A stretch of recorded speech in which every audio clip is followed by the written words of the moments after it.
Приветствуем наших подписчиков и гостей нашего канала. Друзья, мы вас всех приветствуем в изобилии и достатке. Сегодня, друзья, в этом видео мы с вами уделим внимание народным приметам, традициям и обрядам на 20 июня. В этом видео поговорим о том, что можно делать и чего категорически нельзя делать по народным приметам. Итак, друзья, давайте далее все более подробно в этом видео. 20 июня Православная Церковь чтит память святого Феодота Анкирского, священномученика, чья жизнь и деяния оставили глубокий след в истории христианства. Живший во второй половине III века в городе Анкира, Феодот был человеком высокого духовного совершенства, чья вера и преданность Богу стали примером для многих. Феодот был женат и владел гостиницей в Анкире. Несмотря на повседневные заботы, он стремился к духовному совершенству, соблюдая чистоту и целомудрие. Святой Феодот воспитывал в себе воздержание, регулярно постился и молился, что помогало ему поддерживать глубокую связь с Богом. Его особый дар заключался в умении приводить грешников к раскаянию через беседы о иудеев и язычников в христианской вере. Благодаря своей крепкой вере и духовной мудрости он получил от Господа дар исцеления, врачевал больных, возлагая на них свои руки. В период правления императора Диоклетиана, когда христиане подвергались жестоким гонениям, в Анкиру был назначен правитель Феотекон, известный своей беспощадностью. Многие верующие, спасаясь от преследований, бежали из города, оставляя свои дома и имущество. Феотекон требовал от христиан принесения жертв языческим идолам, грозя мучениями и смертью тем, кто отказывался.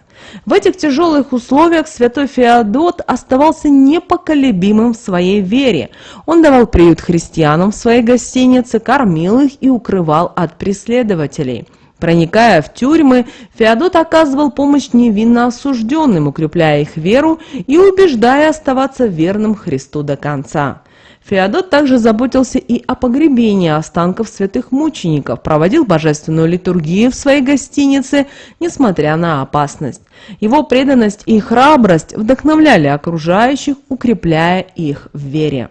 В этот период в Анкире 7 святых дев приняли мученическую смерть за Христа. Старшая из дев Текуса была теткой Феодота. Каждой мученице к шее привязали тяжелый камень и утопили в озере.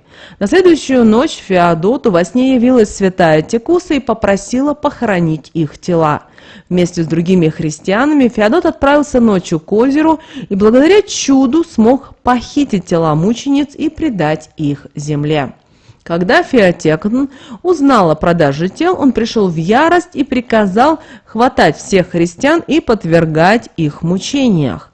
Вскоре стало известно, что виновником похищения тел являлся Феодот. Святого привели на суд, где он прославлял Господа и исповедовал свою веру. После жестоких истязаний Феодоту отрубили голову. Его святые останки были похоронены на месте, которое он указал еще при жизни. Позже на этом месте была воздвигнута церковь. Священномученик Феодот Анкирский оставил неизгладимый след в истории христианства. Его жизнь, полная духовных подвигов и бесстрашия перед лицом опасности, служит примером верности и мужества для верующих. Память о святом Феодоте продолжается через молитвы и предания, вдохновляя последующие поколения на следование его примеру. В народном календаре 20 июня был особенный день, известный под несколькими именами: Федот-страж, Федот-урожайник и навозница. В этот день наши предки тщательно следили за погодой, вычищали навоз из скотных дворов и готовились к посеву ржи. Давайте и мы с вами погрузимся в традиции и обычаи, связанные с этим днем, и узнаем, почему он был так важен для наших предков. В народном календаре 20 июня считался днем, когда особое внимание уделялось подготовке к посеву ржи. Известное выражение «Федот тепло дает, в рожь золото льет» подчеркивает важность теплой погоды для хорошего урожая. Крестьянская жизнь была тесно связана с природными циклами, и понимание погодных примет было жизненно важным для успешного земледелия. Одной из главных примет этого дня была погода. Крестьянам был необходим хороший дождь, который способствовал росту ржи и других культур. Недаром этот день называли кормильцем, а в народе говорили «наше счастье, дождь и ненастье». Тем не менее, осадки на Федота урожайника могли предвещать слабый налив колоса ржи, поэтому крестьяне молились святому покровителю дня, прося избавить их от ненастья и подарить хороший урожай хлеба. Название навозницы связано с обычаем очищать скотные дворы от навоза. Это было важной частью подготовки к летним полевым работам. Навоз использовали как удобрение, улучшая плодородие почвы и обеспечивая хороший урожай. Таким образом, день Федота урожайника был не только временем народных примет и молитв, но и практических сельскохозяйственных работ. Согласно народным поверьям, в этот день святой Федот ходил по берегам рек с острым серпом в руках и пугал русалок. Эта легенда придавала дню дополнительный мистический оттенок. Считалось, что если русалка попытается вылезти из воды и утащить человека на дно, святой Федот схватит ее и с серпом отрежет волосы, в которых, по легенде, заключала вся русалочья сила. Поэтому 20 июня люди не боялись заходить в воду, уверенные в защите святого. Крестьянская жизнь была неразрывно связана с религиозными обрядами и молитвами. В этот день крестьяне молились святому Федоту, прося его о защите от ненастья и благословения на хороший урожай. Эти молитвы и обряды были выражением глубокой веры и надежды на помощь высших сил в их повседневной жизни и труде. 20 июня, известный в народе как Федотов день, богат был на приметы и поверья, связанные с погодой и урожаем. Этот день помогал понять, каким будет лето и каким окажется предстоящий урожай. Народные приметы и наблюдения, передаваемые из поколения в поколение, делают этот день особенно значимым для крестьян и земледельцев. В народных приметах 20 июня заложена глубокая мудрость наших предков. Они знали, что наблюдение за природными явлениями может дать важные подсказки о будущем. Святой Федот тепло дает, рожь в золото ведет. Именно эта примета указывала на то, что если погода в этот день будет теплая и ясная, то зерно будет крупным и богатым. Теплое лето будет способствовать хорошему наливу колоса. Или другое, святой Федот на дождь поведет, колос тощий нальет. Если же день будет дождливый 20 июня, то хорошего урожая ржи ждать не придется. Однако, как говорили наши предки, дождливая погода благоприятна для пшеницы. В этот день крестьяне молились святому Феодоту Анкирскому, прося у него дождя, так как понимали, что влага необходима для хорошего роста зерновых. В народе говорили «наше счастье, дождь и ненастье», подчеркивая тем самым важность дождя для успешного земледелия. Особое внимание в этот день уделяли и звукам природы. Если на Федота слышали гром, крестьяне знали, что ненастье затянется надолго. Гром, переходящий с места на место, предвещал град и скорое похолодание. Вечернее кваканье лягушки указывали на скорое установление хорошей погоды. Наши предки считали, что сны, увидевшие в ночь с 19 на 20 июня, не имеют никакого значения. Эти сны считались пустыми, и им не придавали значения, не обращая на них никакого внимания. 20 июня свои именины отмечают многие: Александр, Анна, Андроник, Афанасий, Богдан, Борис, Валентин, Валерия, Василий, Тарас, Федор и Федот. Те, кто родился в этот день, известны своей твердостью характера. Их порой называют упрямцами, но это не совсем верно. Они знают, чего хотят от жизни, и уверенно идут к своим целям. Эти люди не любят лжи и не прощают предательства, отличаясь надежностью в дружбе и супружестве. Одной из главных их черт является оптимизм, которым они заряжают окружающих. Если Федотов день выпадал на выходной, то его нужно было провести у воды, потому что это считалось особенно благоприятным. В этот день вода обладала особой очищающей и целебной силой. Наши предки верили, что купание в реках, озерах или даже принятие обычной ванны в этот день помогает очистить тело и душу, наполняя их энергией и здоровьем.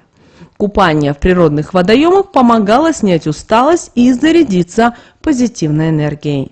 Если не было возможности выбраться на природу, можно было провести омовение дома, представляя, как вода смывает все негативные эмоции и болезни. Также вода и усиливала эффекты медитации и молитвы.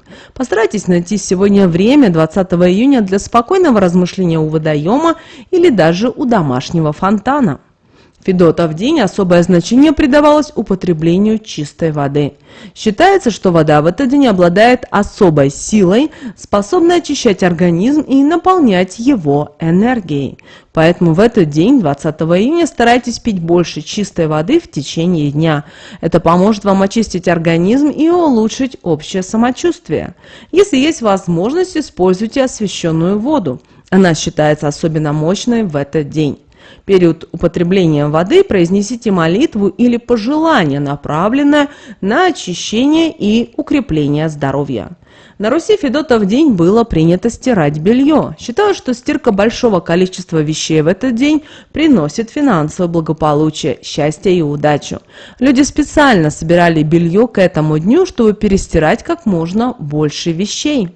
В этот день наши предки собирали всю грязную одежду и постельное белье, чтобы провести массовую стирку.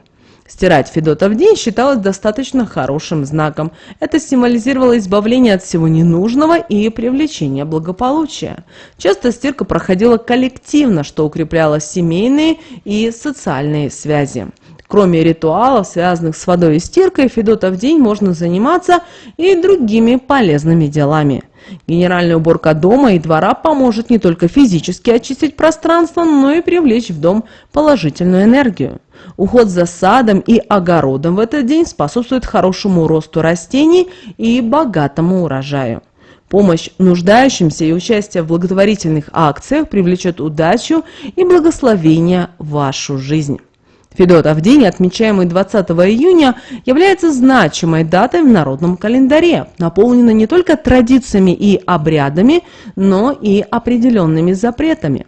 В этот день, также известный как Федот-урожайник, существует множество поверий, указывающих на то, чего не следует делать, чтобы избежать неприятностей и неудач. Рассмотрим подробнее, какие запреты связаны с этим днем и почему же они появились. Одним из главных запретов на Федотов день является отказ от признаний в любви и предложения руки и сердца. Народные приметы говорят, что любовные признания, сделанные 20 июня, не принесут желаемого результата. Существует несколько причин для этого. Признание любви в этот день может привести к резкому отказу, что сильно обидит влюбленного. Слова любви могут неожиданно открыть неприятные тайны о второй половинке, которых лучше не знать. Именно поэтому наши предки советовали отложить любовные признания и предложения до более благоприятного времени. В день Федота-урожайника не рекомендовалось рассказывать о своих планах на будущее. По народным поверьям, если озвучивать свои желания или планы в этот день, они могут так и не воплотиться в жизнь. Этот запрет связан с верой в то, что силы, влияющие на судьбу, могут вмешаться и помешать осуществлению задуманного. 20 июня не следует носить серебряные украшения. Считается, что серебро в этот день может забрать энергию, делая человека слабее. Вместо этого предпочтение следует отдавать золотым украшениям, которые, как верят, способны наделить здоровьем, удачей и мощной энергией. Для усиления положительного воздействия золота рекомендуется постоять на солнце, чтобы украшения впитали солнечный свет, наполнив своего владельца энергией и силой.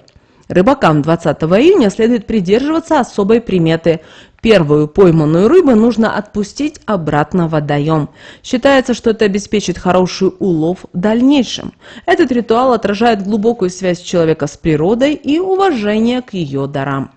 Еще одним важным запретом является запрет на вход в воду без молитвы. По поверью, в этот день святой Федот-страж ходит у берегов рек и озер с серпом, отрезая волосы русалкам, в которых заключена их сила.